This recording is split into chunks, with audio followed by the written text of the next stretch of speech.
ಮಾತನಾಡು ಲೆಕ್ಕ ವಿರಿಸಿಲ್ಲ ಜಗತ್ತನ್ನಾದಿ ಬಂಧುಗಳ ದಕ್ಕುವುದು ದಸ ನನಗೆ ಮಂಕುತಿಮ್ಮ ಸದಾಕಾಲ ನಿತ್ಯ ಸ್ಮರಣೀಯರು ಗಡಿಭಾಗದ ಪೂಜ್ಯನೀಯ ಆರಾಧ್ಯ ಶಕ್ತಿ ಕೇಂದ್ರವಾಗಿರುವ ಚಿಂಚನೆಯ ಸಿದ್ಧ ಸಂಸ್ಥಾನ ಮಠದ ಎಲ್ಲ ನನ್ನ ಗುರು ಪರಂಪರೆಗೆ ಮೊದಲು ಹಣೆಮನೆದು ಇವತ್ತಿನ ಕರ್ನಾಟಕ ರಾಜ್ಯ ರೈತ ಸಂಘ ಹಾಗೂ ಹಸಿರು ಸೇನೆ ಚಿಕ್ಕೋಡಿ ತಾಲೂಕಿನ ಸಮಗ್ರ ಹೋರಾಟದ ಕುರಿತು ಇಂದಿನ ಈ ವೇದಿಕೆಯ ದಿವ್ಯ ಸಾನ್ನಿಧ್ಯವನ್ನು ಕರುಣಿಸಿದ ಮಾರ್ಗದರ್ಶಕ ಪರಮ ಪೂಜ್ಯ ಗುರುಗಳಾದ ಮಣ್ಯರಂಜನ ಪ್ರಣವ ಸ್ವರೂಪ ಸಂಪಾದನಾ ಮಹಾಸ್ವಾಮೀಜಿಯವರ ಪವಿತ್ರ ಸನ್ನಿಧಾನಕ್ಕೆ ಭಕ್ತಿ ನಮನಗಳನ್ನು ಸಲ್ಲಿಸಿ ಈ ವೇದಿಕೆ ಮೇಲೆ ಸಾಕ್ಷಿಗೊಂಡಿರ್ತಕ್ಕಂಥ ನಿಪಾಣಿಯ ಪರಮ ಪೂಜ್ಯರಲ್ಲಿ ಅನಂತ ಭಕ್ತಿಯ ನಮನಗಳನ್ನು ಸಲ್ಲಿಸಿ ಈ ಹೋರಾಟಕ್ಕೆ ಕೇಂದ್ರ ಶಕ್ತಿಯಾಗಿರ್ತಕ್ಕಂಥ ನಮ್ಮವರೇ ಆದ ಚನ್ನಪ್ಪನ ಪೂಜಾರಿ ಅವರಲ್ಲಿ ಶಶಿಕಾಂತ್ ಗುರೂಜಿ ಅವರಲ್ಲಿ ಭಕ್ತಿ ಶರಣಗಳನ್ನು ಸಲ್ಲಿಸಿ ಹಾಗೂ ಇಲ್ಲಿ ಪಾಲ್ಗೊಂಡಿರ್ತಕ್ಕಂಥ ಎಲ್ಲ ನನ್ನ ರೈತ ಬಂಧುಗಳೇ ಹಾಗೂ ಎಲ್ಲ ಅಧಿಕಾರಿಗಳೇ ತಮಗೆಲ್ಲರಿಗೂ ಶರಣಾರ್ಥಿಗಳು. ಯಾರು ಕ್ಯಾಕಿ ಗಿಕ್ಕಿ ಹೊಡ್ಯಾಕ ಹೋಗ್ಬಿಡ್ರಿ, ಸುಮ್ ಕುಂತು ಮಾತು ರಾಜಕಾರಣಿಗಳು ಬಂದಾಗ ಕ್ಯಾಕಿ ಹೊಡ್ರಿ. ಇದು ಕ್ಯಾಕಿ ಹೊಡಿ ಹೋರಾಟ ಅಲ್ಲ, ಇದು ನಮ್ಮ ಹಕ್ಕನ್ನ ಪಡೆದುಕೊಳ್ತಕ್ಕಂತ ಹೋರಾಟ ಮಾತ್ರ ರೈತ ಸಂಘದ ಹೊರತಾಗಿ ಇದು ಯಾವುದೇ ಕ್ಯಾಕಿ ಚೀರಾಟಗಳ ಹೋರಾಟ ಅಲ್ಲ ಅಂತಕ್ಕಂಥದ್ದನ್ನು ಸ್ಪಷ್ಟವಾಗಿ ಮೊದಲಿಗೆ ನಾನು ಹೇಳಿ ನನ್ನ ಭಾಷಣವನ್ನ ಪ್ರಾರಂಭಿಸ್ತೇನೆ. ಈಗ ತಾನೇ ನಮ್ಮ ಎಲ್ಲ ರೈತ ಮುಖಂಡರು ಮಾತನಾಡಿದ್ರು, ಯಾರ ಕುರಿತು ಯಾವುದಕ್ಕಾಗಿ ಅನ್ನುವಂಥದ್ದನ್ನ ಎಲ್ಲವನ್ನ ಸವಿಸ್ತಾರವಾಗಿ ಅವರು ಹೇಳಿದ್ದಾರೆ. ಇಲ್ಲಿ ಬೈಪಾಸ್ ರಸ್ತೆ ಹೋಗ್ತಾ ಇದೆ, ಸುಮಾರು 150 ಎಕರೆ ಭೂಮಿ ಏನಾದ್ರೂ ಅಲ್ಲಿ ಹೋಗಬಹುದು. ಇವತ್ತು ಆಗಲೇ ನಮ್ಮ ವಕೀಲರು ಹೇಳಿದ ಹಾಗೆ 1 ಗುಂಟೆಗೆ ನೀವು 1 ಕೋಟಿ ಕೊಡಬೇಕು ಅನ್ನುವಂತ ಮಾತನ್ನ ನಮ್ಮ ವಕೀಲರಾಗ್ಲೇ ಹೇಳಿದ್ರು. ಇವತ್ತು ನಮ್ಮ ರೈತರಿಗೆ 1 ಗುಂಟೆಗೆ 80,000 ರೂಪಾಯಿನ ಇವರು ನಿಗದಿ ಮಾಡಿದ್ದಾರೆ ಸರ್ಕಾರದವರು. ನಾನು ಆಫೀಸರ್ಸ್ ಒಂದು ಮಾತು ಕೇಳ್ತೇನೆ, ನೀವು ನಮಗೆ ಗುಂಟೆಗೆ 90,000 ಕೊಡ್ರಿ, ನಾವು ಗುಂಟೆಗೆ ನೀವು 10 ಕೋಟಿನ ಕೊಡ್ರಿ.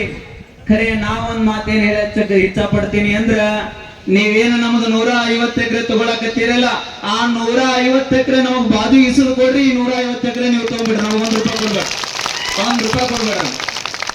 ಆ 150 ಎಕರೆ ಏನ್ ರೋಡಿಗೆ ಏನು ತಗೊಳಕತ್ತೀರಲ್ಲ ನೀವು, ಇಲ್ಲಿ ಪಕ್ಷದ ಹಾಗೂ ಇಲ್ಲೆಲ್ಲ ಅಧಿಕಾರಿಗಳು ಇವತ್ತಿನ ದಿನ ಈ ವೇದಿಕೆಯಲ್ಲಿ ಇದ್ದೀರಿ.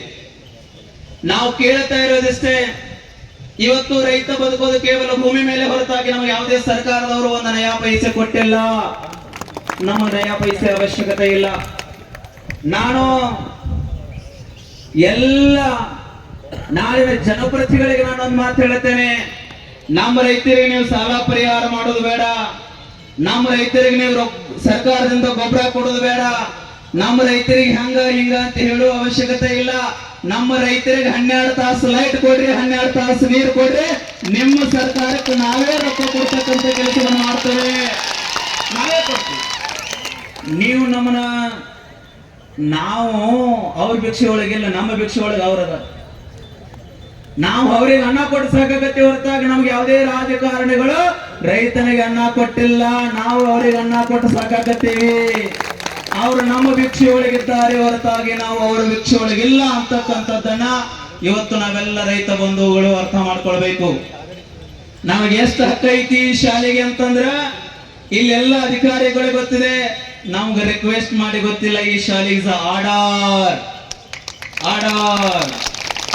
ಇದು ಆರ್ಡರ್ ಮಾಡುವ ಅಧಿಕಾರ ಐತೆ ಹೊರತಾಗಿ ರೈತನಿಗೆ ರಿಕ್ವೆಸ್ಟ್ ಮಾಡ್ತಕ್ಕಂಥದ್ದಲ್ಲ. ನೀವ್ಯಾಕೆ ರಿಕ್ವೆಸ್ಟ್ ಮಾಡ್ತೀರಿ ಮಾರಾಯ?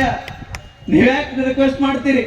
ಎಡಕ್ಕೆ ಹಿಡ್ದು ಹೇಳ್ಕೊಂಬರ್ರಿ, ನೀವ ಹೋಟ್ ಹಾಕಿರಿ, ನೀವ ಹಾರಿಸ್ ತಂದಿರಿ, ಮತ್ತ ಅವ್ರಿಗೆ ನೀವ ಜಯ ಜಯಕಾರ ಹಾಕ್ತೀರಿ. ಇದು ಅವಶ್ಯಕತೆ ಇಲ್ಲ ಸ್ವಾಮಿ, ಇದು ಅವಶ್ಯಕತೆ ಇಲ್ಲ. ನಮ್ಮಿಂದ ನೀವು ಹೋಟ್ ಪಡೆದುಕೊಂಡಿದ್ದೀರಿ ಅಂತಂದ್ರೆ ನೀವು ನಮಗೆ ಅದು ಇದು ಕೆಲಸ ಮಾಡೋ ಅವಶ್ಯಕತೆ ಇಲ್ಲ. ನಮ್ಮ ರೈತರಿಗೆ ಕೊಟ್ಟು ಬಿಡ್ರಿ ನೀವು ಸಾಕು. ನೀವು ಸರ್ಕಾರದವರು ಎಷ್ಟು ಬಜೆಟ್ ಮಂಡನೆ ಮಾಡ್ತೀರಿ, ನಮಗೆ ನೀವು 365 ದಿನ 12 ತಾಸು ಕರೆಂಟ್ ಕೊಟ್ಟು 12 ತಾಸು ನೀರು ಕೊಟ್ಟಿದ್ದ ಕರೆಗೆ ಆದ್ರೆ ನಿಮ್ಮ ಸರ್ಕಾರದ ಬಜೆಟ್ ಮಂಡನೆ ನಮ್ಮ ರೈತರು ಮಾಡ್ತಾರೆ. ಬಂದು ನಿಮ್ಮ ಸರ್ಕಾರದ ನಿಮ್ಮ ಅಧಿವೇಶನರು ನಾವು ಮಾಡ್ತೀವಿ ಮಂಡನೆ. ನಮಗೆ ನೀರು ಕೊಡ್ರಿ, ಕರೆಂಟ್ ಕೊಡ್ರಿ, ನಿಮ್ಮ ಸಾಲ ಮನ್ನಾ 50-60 ಲಕ್ಷ ಸಾಲ ಮನ್ನಾ ತಗೊಂಡು ನಾವೇನ್ ಮಾಡೋದದ 15-20 ಲಕ್ಷ ರೂಪಾಯಿ ಟ್ರ್ಯಾಕ್ಟರ್ ಹಿಡ್ಕೊಂಡು ಓಡಿರ್ತೀವಿ ನಾವು ಹೊಲದಾಗ. ನಿಮ್ಗೆ 10,000-20,000 ಲಕ್ಷಕ್ಕೆ ಹಿಂಜರಿತಕ್ಕಂಥ ರೈತರು ನಾವಲ್ಲ. ಹಾಗಾಗಿ ಇವತ್ತು ಸಮಸ್ತ ನಮ್ಮ ಚಿಕ್ಕೋಡಿ ಆಗಿರ್ಬೋದು, ರಾಯಭಾಗ ಆಗಿರ್ಬೋದು, ಹುಕ್ಕೇರಿ ಆಗಿರ್ಬೋದು, ನಾ ಎಲ್ಲ ಜನಪ್ರತಿನಿಧಿಗಳ ಶಾಸಕರಿಗೆ ವಿನಂತಿ ಮಾಡ್ಕೊಳ್ತೇವೆ, ನಮಗೆ ಆರ್ಡರ್ ಮಾಡೋ ಹಕ್ಕದೆ, ಆದ್ರೆ ನಾವು ಆರ್ಡರ್ ಮಾಡಲ್ಲ. ಪದ್ಧತಿ ಪ್ರಕಾರ ಮೊದಲು ರಿಕ್ವೆಸ್ಟ್ ಮಾಡ್ತೀವಿ. ಹೆಚ್ಚು ಕಮ್ಮಿ ಮುಂದೆ ಮಾತು ಕೇಳಿಲ್ಲ ಅಂದ್ರೆ ಏನು ಮಾಡಬೇಕಂತ ಈ ಶಾಲೆಗೆ ಪಕ್ಕ ಬರ್ತೀವಿ. ಈ ಶಾಲೆಗೆ ಪಕ್ಕ ಬರ್ತೀವಿ. ಇದೇನು ಹೇಳೋ ಅವಶ್ಯಕತೆ ಚುನಾವಣಾ ಕರೆಕ್ಟ್ ಐತಿ ಹೇಳೋ ಶಿವಶಂಕರ್ ಕರೆಕ್ಟ್ ಐತಿ. ಇವೆರಡು ಹುಲಿಗಳು ಎಲ್ಲಿ ಮಠ ಇರ್ತಾವ ಅಲ್ಲಿ ಮಠ ಕರ್ನಾಟಕದಾಗ ಎಷ್ಟು ಹವಾ ಇರೋದ, ಎಷ್ಟು ಕೆಲಸ ಆಗೋದ, ಅವೆರಡು ಗಟ್ಟಾಗಿರ್ಬೇಕ. ಇವತ್ತೆಷ್ಟು ಹೋರಾಟವನ್ನ ಎರಡು ಜೀವಗಳು ಮಾಡ್ತಾ ಇವೆ ಅಂತಂದ್ರೆ, ನಾವೆಲ್ಲ 2,800 ರೂಪಾಯಿ ಕಬ್ಬಿಗೆ ಒಂದು ಟನ್ನಿಗೆ ತಗೊಂತಿದ್ದೇವೆ ಸ್ವಾಮಿ. ಇವತ್ತು 3,500 ರೂಪಾಯಿ ಒಂದು ಟನ್ನಿಗೆ ತಗೊಳಕತ್ತೇವೆ ಅಂತಂದ್ರೆ ಅದಕ್ಕೆ ಕಾರಣ ಅವೆರಡು ಶಕ್ತಿಗಳು ಮತ್ತು ನೀವೆಲ್ಲವೂ.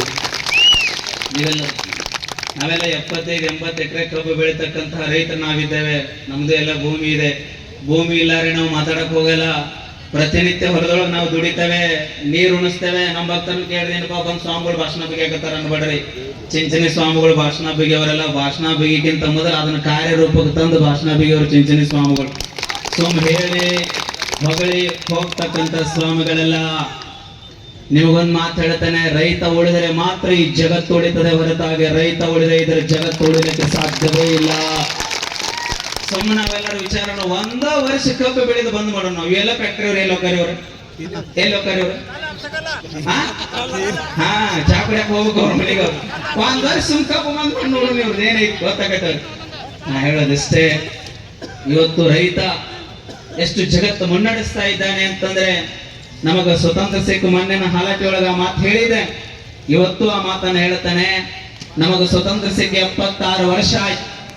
ಇವಾಗ ದೇಶದ ಪ್ರಧಾನಿಗಳು ಬಂದಾರ, ರಾಜ್ಯದ ಮುಖ್ಯಮಂತ್ರಿಗಳು ಬಂದಾರ, ಜಿಲ್ಲಾವಾರಿ ಉಸ್ತುವಾರಿ ಸಚಿವರು ಬಂದಾರ, ತಾಲೂಕಿಗೆ ಶಾಸಕರು ಬಂದಾರ, ಗ್ರಾಮಕ್ಕೆ ಪಂಚಾಯತಿ ಅಧ್ಯಕ್ಷರು ಬಂದಾರ. ನಾ ಹೇಳ್ತೀನಿ, ಈ ಕಡೆ 1,00,000 ಕೋಟಿ ರೈತರೆಲ್ಲ ದೇಶದ ಪ್ರಧಾನಿ ಇಲ್ಲದೆ ಇದ್ರೂ ಸಹಿತ ಈ ದೇಶ ನಡೀತದೆ. 76 ವರ್ಷದ ಹಿಂದೆ ಈ ದೇಶವನ್ನು ನಾವು ನಡೆಸಿರ್ತಕ್ಕಂಥವ್ರು ನಡೆಸಿದ್ದೇವೆ. ದೇಶದ ಪ್ರಧಾನಿ ಇಲ್ಲದೇ ಇದ್ರೂ ಸಹಿತ ಈ ದೇಶ ನಡೀತದೆ.